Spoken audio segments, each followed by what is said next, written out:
smooth. What's the matter? Oh, yeah, thanks. At least I won't lose it. Thank you so much.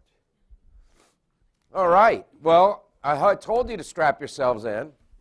This is going to be an interesting day. We are running a little bit behind. We'll figure out how to make it up. We are adaptable, and it's all worth it.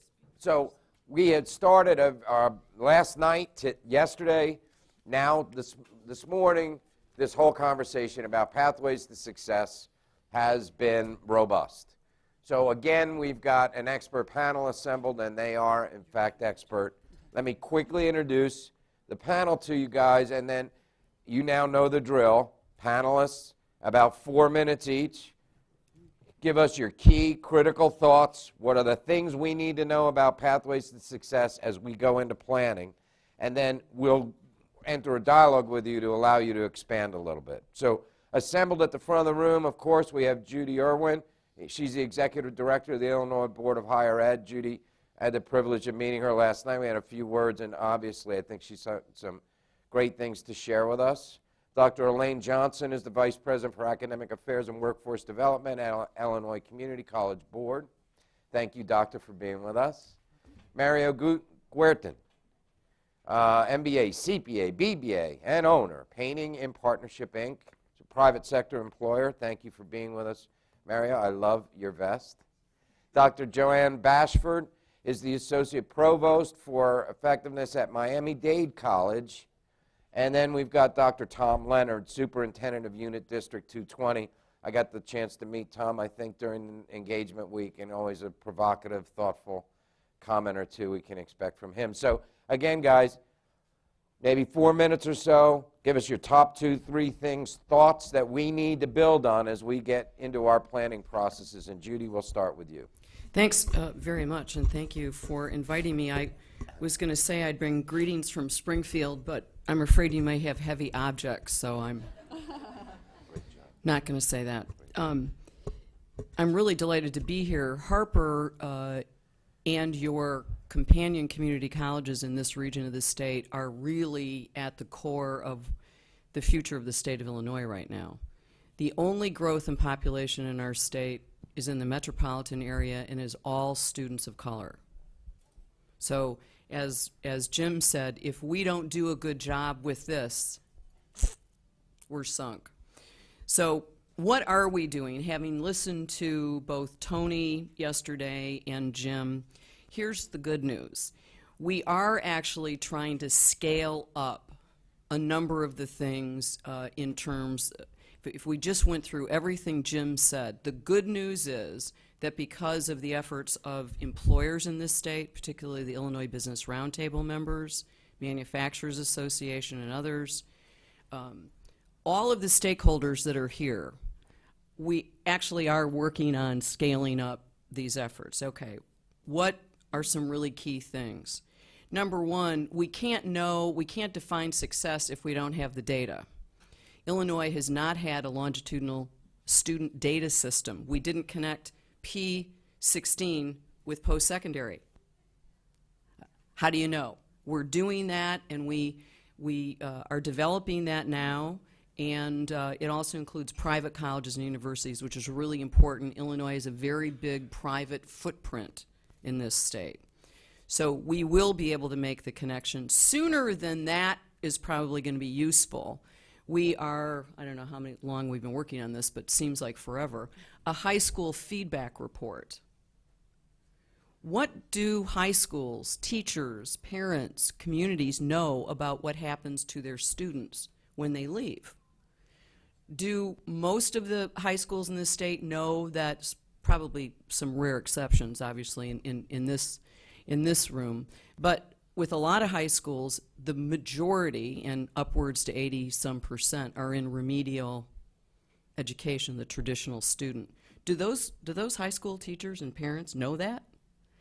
The high school feedback report. We are involved really in scaling up the alignment of P12 curriculum, rigor, and expectations. So one of the big problems is that you get this high school diploma and you go to Harper, because, you know, you're going to Harper, you're not sure where you land. We're a universal ACT state, which is a huge advantage in terms of trying to get this data.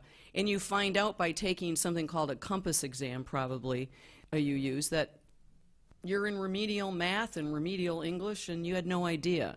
So we are working with our colleagues in elementary, high school, community colleges in the 4 years on alignment. It's a national effort, again, scaling up the American Diploma Project.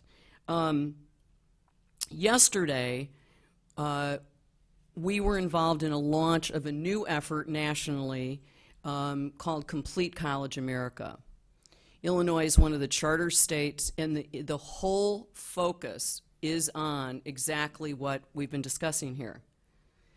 How do we measure success? What do we have to do to move those numbers, college by college, apprenticeship program for electricians, all of the above in terms of certificates. Complete College America is going to focus on actually moving those numbers, how we measure it, what do we need to do. It is the pipeline, as we've been discussing, and all the pathways. There are some exciting things going on in terms of prior learning assessment in the adult community. How do we take, Illinois has, as the Harper community knows, and the Dr. Lee at Oakton, one of the highest immigrant populations in the country. So we have more, second only to Warsaw and the Polish population. So we have huge immigrant populations here.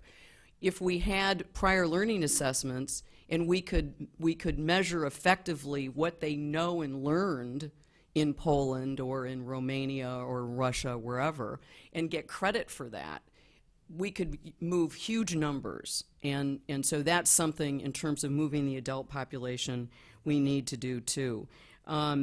We are very focused on trying to figure out how to change the funding formulas, and I hesitate to say that because you get so little now from the state that it's embarrassing.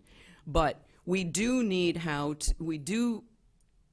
to change the way we fund education to incent the behaviors that we want to see. So as Jim mentioned, is it enrollment or is it completion? Illinois has one of the larger achievement gaps, probably, you know, not surprised to know that, larger achievement gaps in post-secondary education in the country, largely because of the huge demographic growth. So we really have got to drill down. I'm happy to say that the cooperation between the Illinois State Board of Education, the Community College Board, the Illinois Student Assistance Commission, they hold the scholarship funds. We have, Jim, a good needs-based scholarship system here called the MAP grant if we fund that. But we are working very closely together. For those of you in P12, there are going to be some major changes in teacher training, teacher certification, principal and school leader certification and training. Why? Well, because we know, again, that academic preparation is really the single biggest barrier to success in post-secondary. And so if we can do a better job in elementary and in high school, the single biggest impact is the quality of teaching. Second biggest impact on student success is the quality of school leadership. And Illinois has had, I'm embarrassed to say, pretty abysmal standards for what you need to do or need to have that credential to be a principal or a superintendent. And so those are changing pretty substantially. You're going to hear, no doubt, pushback about this, but something that we need to do. I am excited that it is a window of opportunity. We welcome and are just excited that with Ken's leadership here at Harper, Peg Lee, Elgin Community College, this is where the action is, folks, in this region of the state. The majority of the Latino population lives in the suburbs, not the city, and so it's where the rubber hits the road, and we really look forward to partnering with you.